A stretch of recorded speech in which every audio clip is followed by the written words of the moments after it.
Shalom, salam berjumpa kembali di channel Getsemani Ministry, tempat kita berbagi inspirasi dan mengalami pertumbuhan secara rohani. Saat ini kita akan mendengarkan pembahasan secara ekspositori Epistel di Minggu Rogate 25 Mei 2025. Sebelumnya mari kita bersatu di dalam doa.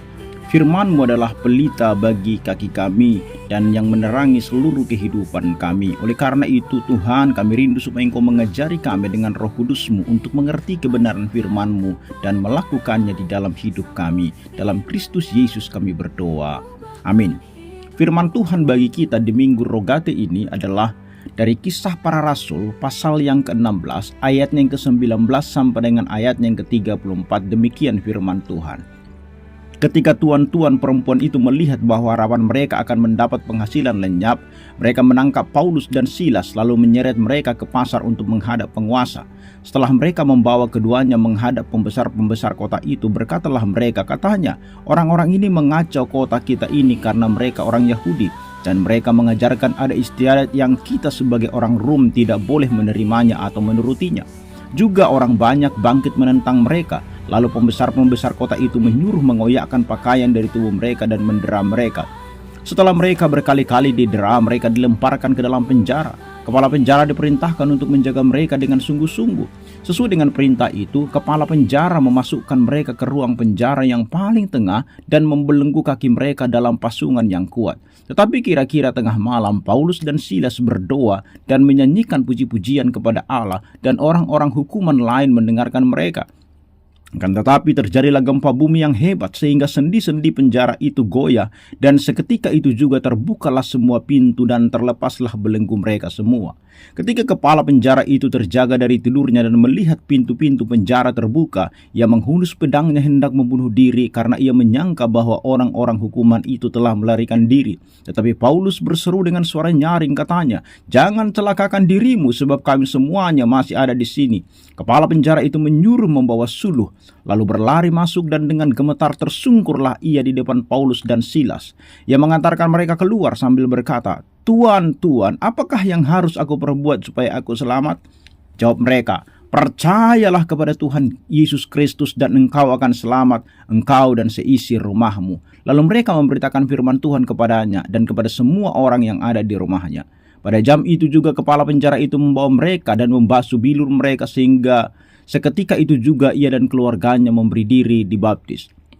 Lalu ia membawa mereka ke rumahnya dan menghidangkan makanan kepada mereka, dan ia sangat gembira bahwa ia dan seisi rumahnya telah menjadi percaya kepada Allah. Demikian firman Tuhan.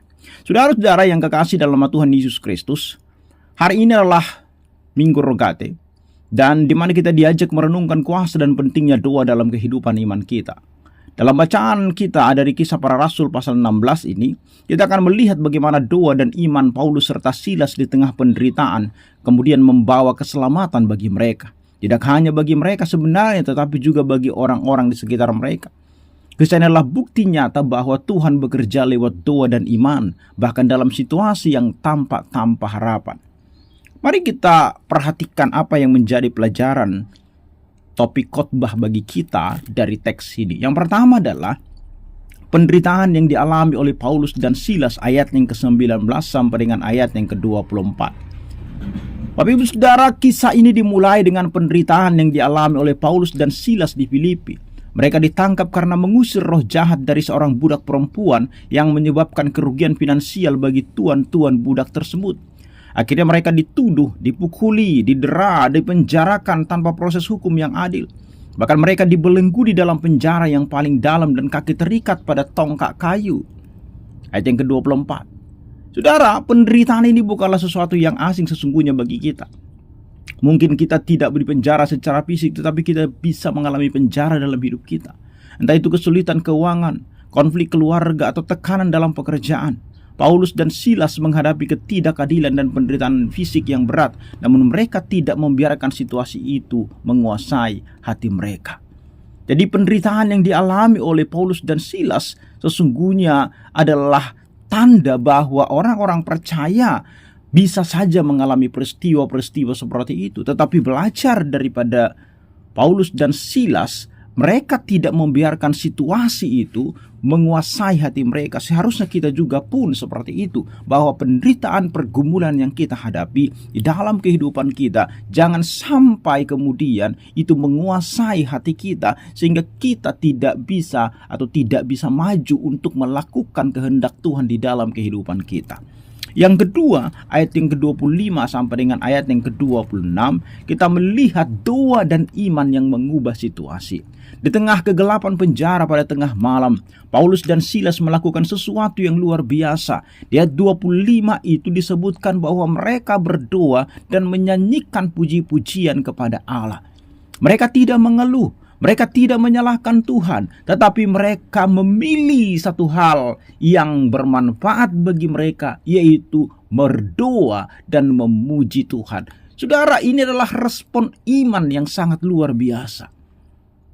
Itu sebabnya di Minggu Rogate kali ini mengingatkan kita bahwa doa itu bukan sekedar kata-kata, bukan sekedar ucapan kepada Tuhan, tetapi sebuah pernyataan iman bahwa Tuhan mendengar dan bertindak.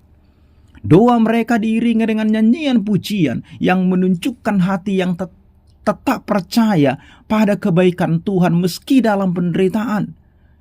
Dan Bapak Ibu Saudara tahu apa yang terjadi? Tiba-tiba gempa bumi melanda, pintu-pintu penjara terbuka, dan belenggu mereka terlepas. Ayat yang ke-26 itu. Saudara, ini adalah kuasa doa.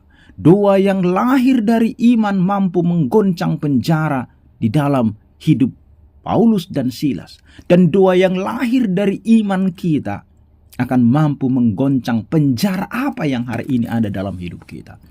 Mungkin Tuhan tidak selalu membebaskan kita secara instan sama seperti yang dialami oleh Paulus dan Silas. Mungkin kita tidak dibebaskan langsung dari masalah-masalah yang sedang kita hadapi dalam hidup kita. Tetapi ingatlah, doa membawa kita lebih dekat kepada Tuhan. Dan itu akan membuka jalan bagi kuasa Tuhan bekerja di dalam hidup kita. Oleh sebab itu, apa yang menjadi pergumulan persoalan kita hari ini? Datanglah kepada Tuhan dan berdoalah. Ingatlah, doa dengan iman yang sungguh-sungguh akan mengubah situasi. Yang ketiga, Bapak Ibu Saudara, buah keselamatan dari doa dan iman, yaitu ayat 27 sampai dengan 34. Gempa bumi itu bukan hanya membebaskan Paulus dan Silas, tetapi juga membuka pintu keselamatan bagi kepala penjara dan keluarganya. Ketika kepala penjara melihat pintu-pintu terbuka, ia panik dan hampir bunuh diri. Ia mengunus pedangnya karena dia mengira para tahanan telah melarikan diri. Tetapi Paulus menenangkannya, mengatakan bahwa semua tahanan masih ada. Ayat 27 sampai ayat 28 itu. Kepala penjara yang tadinya hidup dalam kegelapan rohani bertanya dengan kerenduan, Tuhan, apakah yang harus kuperbuat supaya aku selamat? Ayat 30 itu. Dan Paulus dan Silas menjawab dengan sederhana namun penuh kuasa. Ayat 31, percayalah kepada Tuhan Yesus Kristus dan engkau akan selamat dan seisi rumahmu. Malam itu, kepala penjara dan seluruh keluarganya menerima baptisan dan bersuka cita karena mereka telah percaya kepada Tuhan Yesus. Saudara, doa dan iman Paulus serta Silas tidak hanya membawa kebebasan bagi mereka secara pribadi, tetapi juga keselamatan bagi orang lain. Oleh karena itu, doa kita di Minggu Rogate ini bukan hanya untuk diri kita sendiri. Berdoalah untuk suamimu, berdoalah untuk istri, berdoalah untuk anak-anakmu, berdoalah untuk orang tuamu, berdoalah untuk teman, berdoalah untuk keluargamu, berdoalah untuk komunitas kita. Ketika kita berdoa dengan iman, Tuhan dapat memakai hidup kita untuk menjadi saluran berkat dan akhirnya berbuah keselamatan bagi orang lain. Karena ketika mereka percaya kepada Yesus, doa-doa kita yang terus-menerus kita naikkan dan Tuhan menggerakkan hati mereka, maka mereka akhirnya mendapatkan keselamatan dari Tuhan kita. Saudara-saudaraku yang kekasih, kisah Paulus dan Silas mengajarkan kita bahwa di tengah penderitaan, doa dan iman adalah senjata rohani yang kuat. Doa bukan hanya mengubah situasi kita, tetapi juga membawa kita pada rencana Tuhan yang lebih besar, yaitu keselamatan dan pemulihan. Di Minggu Rogate ini marilah kita memperbaharui komitmen kita untuk berdoa dengan iman, percaya bahwa Tuhan mendengar dan bertindak sesuai dengan kehendak-Nya yang sempurna. Amin, mari kita berdoa. Tuhan, ajarlah kami untuk berdoa dengan iman sama seperti Paulus dan Silas. bahkan di tengah-tengah penderitaan yang sedang kami alami di dalam kehidupan kami. Gunakanlah doa-doa kami untuk membawa keselamatan dan pengharapan bagi dunia ini. Dalam nama Yesus Kristus kami berdoa. Amin.